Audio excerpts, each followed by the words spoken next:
자, 보시면 투기과열지구 조정대상 지역이 이번에 10.15 대책에서 다 포함이 됐죠. 보시는 것처럼 토지거래 허가구역과 투기과열지구로 서울 전역과 서울 인근에서 조금 오를 만한 좀 좋은 지역들은 다 잡아놨습니다. 그래서 처음에 이게 나왔을 때 나머지 구역들이 사실 그렇게 많이 인기 있는 지역은 아니다 보니까 이게 가격이 풍선 효과가 나타날까 이 얘기가 했었는데 풍선 효과가 나타났죠. 그래서 상당히 많이 이 외곽에서도 가격이 오른 모습을 보입니다. 자, 여기는 어디냐면은 이 동네가 어디냐면은 성수동 2가입니다. 그러니까 성수 뉴타운. 네. 가격이 이렇습니다. 이거 여러분들과 똑같이 예전에는 1억, 2억짜리 빌라였죠. 근데 지금 30억씩 합니다. 빌라예요. 단독 이게 아니라 빌라. 한 개, 집합 건물 한 개 있는 거. 한 호수. 뭐 302호, 401호 이런 거.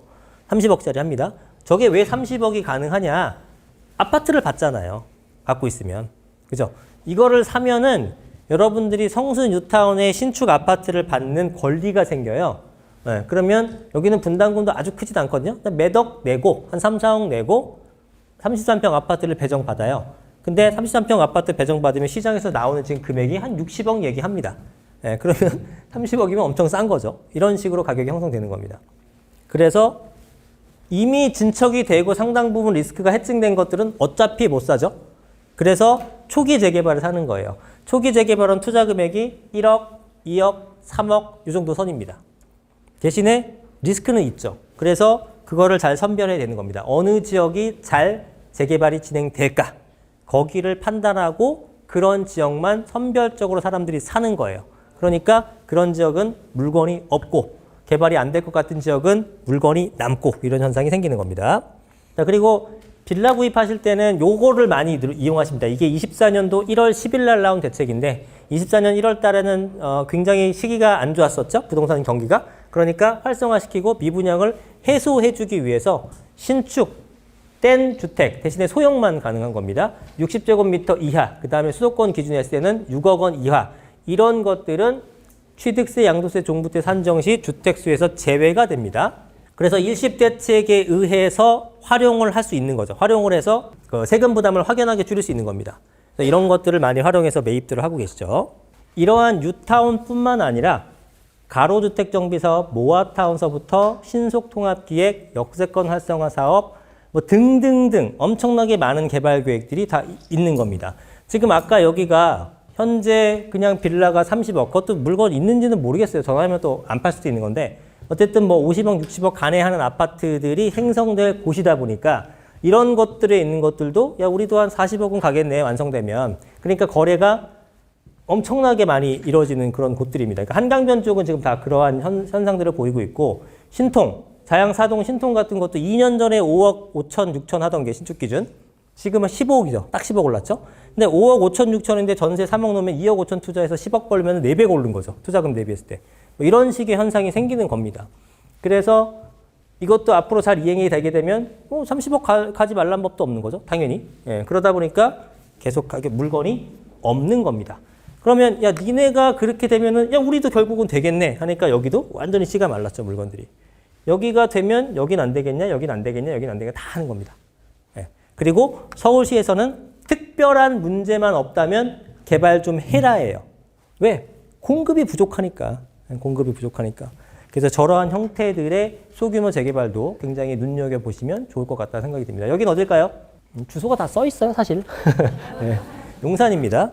네, 용산도 지금 개발지가 개발 아닌 곳보다 더 많을 정도로 어마어마하게 개발하고 있죠. 용산은 서울의 딱 중심에 있으면서도 그동안 오랜 기간 동안 개발을 하지 못했죠. 그러다 보니까 개발할 곳이 워낙에 많습니다.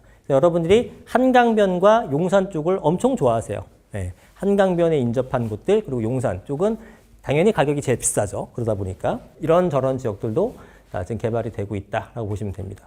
이거는 저도 이쪽 지역은 거래를 많이 해드렸었던 기억이 나는데 23년도쯤이었을 때가 4억 4천, 4억 4천 5백 이렇게 거래해드렸는데 저것도 지금 이제 한 9억에서 10억 정도 하더라고요. 거래 매매 금액이. 그때 전세가 한 2억 5천 6천 났으니까 투자 금액 2억으로 한 매가가 한 5, 6억 정도가 상승을 한 거예요. 저런 식으로 이제 변모할 수 있다는 거죠. 자, 여기는 영등포동입니다. 영등포동은 준공업 지역이잖아요. 준공업 지역. 준공업 지역을 좀 눈여겨보실 필요가 있는 게 얘네들은 용적률 상향 혜택을 받았습니다. 그래서 우리가 1종 주거지, 2종 주거지, 3종 주거지 이렇게 나누는 기준은 용적률을 얼마만큼 받을 수 있냐인데 서울시 조례 기준 했을 때 2종 주거지는 200%고요. 3종 주거지는 250%입니다. 그거를 초과해서 받으려면은 여러 가지 절차와든가 이행해야 될 것들이 많고 늘어나는 용적률의 절반 정도를 뺏겨요. 기부 체납을 하거나 등등등이 있는데 그 중공업 지역은 기본 용적률이 원래 얘도 주거 지을 때는 250이었다가 작년 6월 29일 날 바뀌었습니다. 400%로 바뀌었어요. 중공업 지역에서 짓게 되면은 용적률이 월등히 높아진 겁니다. 당연히 사업성이 빼어나게 좋아졌죠. 그러면 사업성이 좋아졌다는 것은 그만큼 여러분들이 추가 분담금이 줄어들었다는 얘기고요. 추가 분담금이 준 만큼 가격이 상승할 여지가 커졌다는 얘기죠. 그래서 중공업 지역에서 입지가 좋은 곳들은 하시면 되고 그 다음에 이제 이 지역을 제가 눈여겨보는 이유는 뭐냐면 여의도의 가격이 무시무시합니다. 예, 지금 이제 현재까지 완성돼서 그 기존 아파트가 완성된 건 없지만 보통 가격들이 이미 재건축하기 전에 아파트 가격이 평당 1억이 넘었습니다. 1억 1천에서 1억 2천 정도 사이 합니다. 33평 아파트 완성되게 되면 쟤들도 50억은 미니멈으로 깔고 가는 거죠. 네, 55억, 60억도 충분히가 아니라 저는 뭐 솔직히 말씀드리면 훨씬 더 높게 보긴 하는데 여러분 놀라실까봐 네, 그 정도 이상은 됩니다. 그러면 얘네들이 물론 여의도와 아닌 거에 차이는 있지만 사실은 여의도의 배후 주거지로서 가격 상승 여력이 확연하게 높아지게 되는 거죠. 주변 인근의 아파트 가격 제일 좋은 거에 비견돼서 가격이 형성되다 보니까 훨씬 더 좋아지게 된다는 겁니다. 근데 어쨌든 이 지역 일대는 워낙 낡았어요. 지금은. 워낙 낡았다 보니까 어마어마하게 개발을 하고 있는 거죠. 중랑구 상봉동인데 여기도 보시면 되게 많이 지금 개발을 하죠. 여기는 40년 전, 50년 전 거기에 이제 오래 거주하시는 분들이 있거든요. 나 여기서 40년 살았어 이런 분들도 많아요. 근데 그런 분들하고 얘기해 보게 되면 40년 전과 지금이 큰 차이가 없대요. 동네가. 예. 그래서 진짜 안 변하는 동네예요. 그래서 서울시나 이런 그 공공기관에서도 이런 쪽을 개발해 주기 위해서 여러 가지 적극적으로 이렇게 행정은 펴줍니다. 근데 실제로 이행이 잘 되느냐? 그게 안 돼요. 왜 잘 안 될까요? 사업성이 많이 떨어지는 거죠. 사업성을 증대시켜주기 위해서 서울시가 엄청나게 노력을 합니다. 인허가도 줄여주게 되고 저리 융자도 해주게 되는 거고 신통기획이라는 이런 것들도 기간을 줄여주게 되면서 전체적인 경제 비용을 아껴주는 거잖아요. 그래서 상당히 많은 보정개수 같은 것들 통해서 사업성을 더 늘려주기도 하고요. 용적률도 상향해주고 기본체납 비율도 줄여주고 임대주택 비율도 줄여주고 원가도 올려주고 할 수 있는 건 다 하고 있습니다. 그런데도 결국은 되는 데만 돼요. 왜냐? 사업성에 가장 극단적으로 영향을 미치는 거는 결국은 완성 후의 아파트 가격입니다. 이거 막 다 해줘봐야 한 사람 인당 한 1억 정도 아낄 수 있다면 아파트 가격이 10억짜리 동네와 40억짜리 동네는 20억 정도의 영향을 미치는 겁니다. 그러니까 그냥 끝나는 거예요. 네. 뭐 사업성이 좋건 안 좋건 떠나서 완성했을 때 얼마짜리 지역 이러면은 무조건 사업성이 나와요. 근데 이것저것 다 해줘도 용적률 막 높여주고 해줘도 용적률 높아진다는 게 결국 일반 분양을 많이 할 수 있다는 건데 일반 분양을 더 해봤자 공사비도 늘어나. 그러니까 원가 자체가 올라갔잖아요. 그러니까 다다익선을 해봐야 별 소용이 없는 거예요. 그래서 참 안타깝지만 안타까울 건 없고 이제 그 시장 원리인데 좋은 지역부터 입지가 좋은 지역부터 무조건 재개발 재건축이 먼저 됩니다. 그건 정부나 서울시에서 어떻게 해줄 수 있는 요소가 아니에요. 그래서 당연히 그쪽 위주로 투자를 하시는 게 우선이고 그럼 이런 쪽은 안 되나요? 됩니다. 되는데 시간이 걸린다라는 거죠. 그러면 중심부를 못 사시는 분들은 이런 거라도 사는 게 낫습니다. 맞습니다. 그거는 맞아요. 서울의 주택시장은 이렇게 정리하시면 돼요. 강남을 비롯한 핵심 지역의 가격 상승이 올해 대단히 큰 폭으로 일어났죠. 그리고 상급지로 분류가 되는 한강변 일대들도 희소한 가치 때문에 가격 상승에 동참했습니다. 그래서 강남 3구와 용산구 올라가고 마포, 성동, 광진, 동작, 강동구 정도까지도 가격이 상승했어요. 중급지로 이제 퍼진다라는 얘기했고 실제로 살짝 퍼지는 느낌이 들었을 때 10-15 대책이 나왔는데 그러면서 토호재랑 투기과열지구로 묶이게 됐습니다. 그러니까 실질적인 거래는 굉장히 급감을 했죠. 그렇지만 가격은 이미 뛴 겁니다. 이미 뛴 거예요. 거래만 안 됐을 뿐 가격은 이미 올라가 있는 상황인 거고 정책 효과나 시장 흐름 변화로 인해 국내 주택시장 가격 상승 시기가 늦춰졌다. 이건 계속 말씀드렸죠. 일부에서도. 대출 규제로 인해서 전세 대출도 규제로 인해서 이 전세로 갔다가 매매로 가는 그 에너지를 월세로 일단 돌린 거예요. 월세로.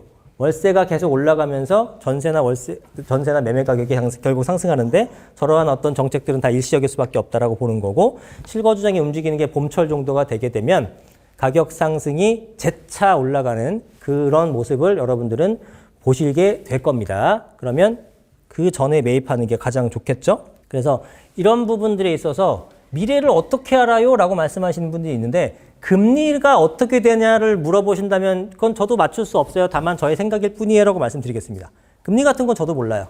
예, 하는 총재도 모르고 연준 의장도 몰라요. 지내가는 건데 지들도 몰라요. 다음 달 어떻게 될지. 그걸 어떻게 맞춥니까? 세계 경제 변수가 얼마나 많은데. 근데 이건 변수가 사실상 없어요. 공급이 없으면 가격이 올라간다는 건 사실이고 인허가가 없으면 공급이 부족하다는 것도 사실이잖아요. 10살짜리 꼬맹이가 있어요. 10살짜리 아이가 있어요. 10살짜리 아이가 있는데 너는 분명히 5년 뒤에 15살이 될 거야. 이거 못 맞추신 분 있어요? 이게 예측입니까? 당연한 사실이에요. 그 얘기하고 있는 겁니다. 우리 지금. 공급이 없으면 부동산 가격이 올라가요는 10살짜리 아이한테 넌 5년 뒤에 15살이 될 거야 라는 거랑 똑같은 거라니까요. 그만큼 쉬운 거예요. 예측이 아니야 이건. 당연한 거예요. 당연한 거. 근데 이런 내용을 모르니까 자꾸 이상한 궤변들이 생겨나는 겁니다. 하락론도 얘기가 나오는 거고. 그러니까 이게 구조적으로 상승하는 그 패턴이 있고요. 변동에 의해서 상승하는 게 있어요. 그 변동성에 의해서 상승하는 게 뭐냐면 금리예요. 금리가 인하되게 되면 가격이 오르죠. 금리가 인상되게 되면 가격이 하락하죠. 이건 못 맞춰요. 이건 어떻게 맞춰? 그러니까 이러한 구조적인 상승에서 이렇게 올라가는 게 아니라 금리 요인이라든가 다른 요인이 적용되게 되면서 이렇게 올라가는 게 아니라 이렇게 가다가 꺾일 수 있죠. 근데 이렇게 꺾이는 게 없다니까요. 가다가 내려갔다가 올라갔다가 내려갔다가 올라갔다가 그래서 항상 이렇게 올라가는 거잖아요. 그죠? 수십 년간 전 세계 모든 나라가 그럼 이제 알아야지 이렇게 움직이는 거라는 것을. 그리고 그게 우연이 아니라 그건 하나의 법칙이구나라는 걸 알아야죠. 그런데 그게 언제 움직이냐에 대한 것들은 매매가나 전세가의 움직임을 통해서 알아낼 수 있다는 겁니다. 얼마든지 알 수 있다는 겁니다. 이렇게 되고요. 근데 이제 여기 제가 예외를 써놨죠. 금리가 폭등을 해요. 금리가 조금 올라가는 게 아니라 막 10%가 돼. 내지는 경제위기나 금융위기가 발생해. 그러면은 백약이 무효하죠. 그러면 일시적으로는 가격이 팍 꺼집니다.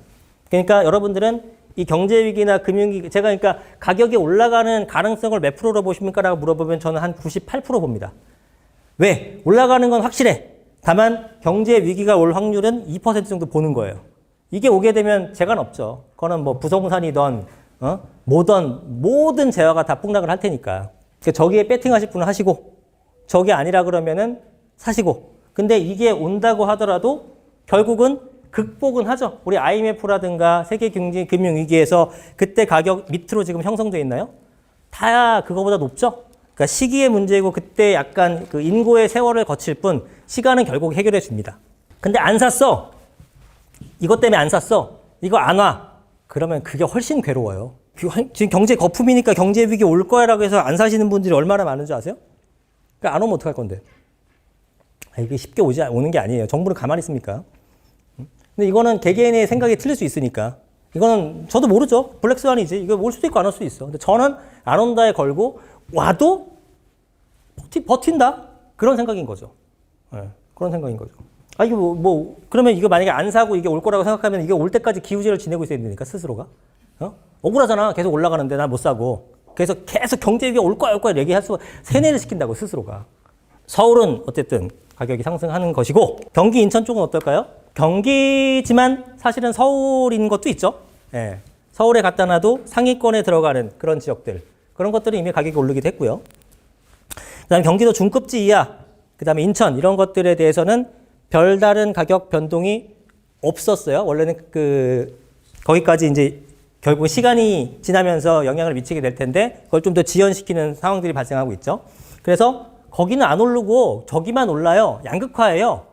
맨날 좋은 데만 오르고 우리는 안 올라요. 이렇게 생각하시는데 그게 아니에요.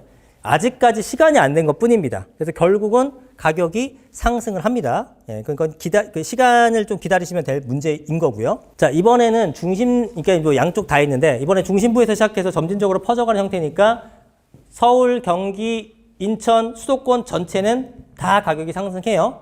다만 올라가는 폭과 올라가는 시점만 다를 뿐이에요. 근데 여기 써놨구나. 수도권 기준으로는 경기 남부권의 중하급지가 우선 먼저 상승을 하게 되고 그 다음에 인천이나 경기 북부 외곽 지역이 상승하는 형태가 됩니다. 그래서 의정부, 동두천, 뭐 인천의 좀 외곽 구축 이런 것까지 다 올라가는 시기가 도래는 하는데 가장 늦게 오른다 정도만 생각하시면 되겠죠.